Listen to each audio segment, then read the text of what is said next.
नमस्कार मंडळी, यशोदास किचनमध्ये तुमचं स्वागत आहे. आज आपण तिळाची वडी करणार आहोत. पण तो आपण पाक न करता गूळ कुकरमध्ये शिजवून करणार आहोत. बघूया आपण कसं करायचं. साहित्य पाहूया काय-काय घेतलंय. गूळ, दाणे, तीळ, भाजलेलं खोबरं, वेलची पूड. चला तर मग पाहूया. गूळ आता आपण कुकरच्या डब्यात घालून चिरून घेतलाय. तो असं बंद डब्यामध्ये ठेवून आपण 2 शिट्ट्या करून घेणार आहोत. हे असं आपण पाणी न जाण्यासाठी हे आपण असं झाकण लावणार आहे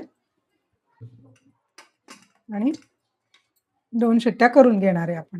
आपण आता हे जिन्नस सगळे मिक्सरमधनं बारीक करून घेणार आहोत. आधी आपण तीळ बारीक करून घेणार आहोत. दाणे बारीक करून घेणार आहोत. आता आपण हे भाजलेलं खोबरं पण थोडं बारीक करून घेणार आहोत. आपण बघूया आता गूळ कसा आपला मेल्ट झालाय तो.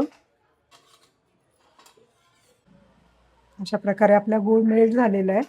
हे आता आपण सर्व गूळ काढून घेणार आहोत असं.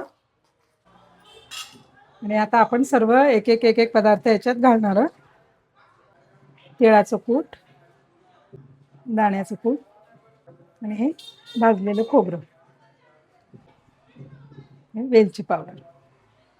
आपण आता सर्व मिक्स करून घेणार आहोत छान.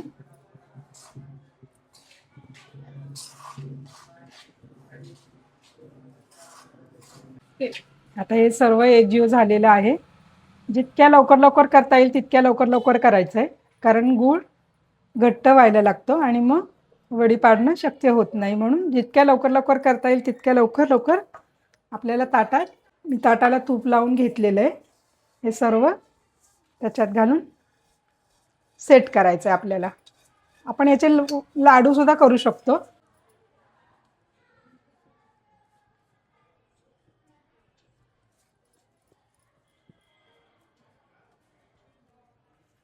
हे असं आपण एकसारखं. आता आपण थोडंसं सुकं खोबरं किसलेलं आहे ते असंच कोरडं खोबरं टाकणार आहोत.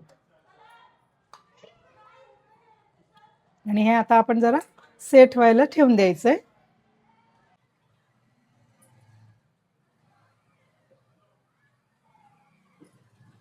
तुम्हाला जेवढ्या साईजची वडी हवी तेवढ्या साईजचं कट मारून घ्यायचं आहे आणि मग सेट व्हायला ठेवून द्यायचंय. थोडा वेळ 15 मिनिटानंतर मग छान वडी तयार होते याची.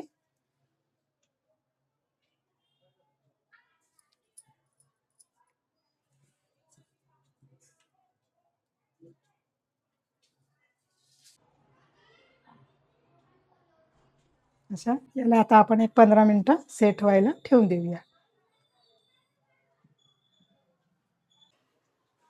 चला, आपल्या वड्या सुद्धा आता तयार झालेल्या आहेत.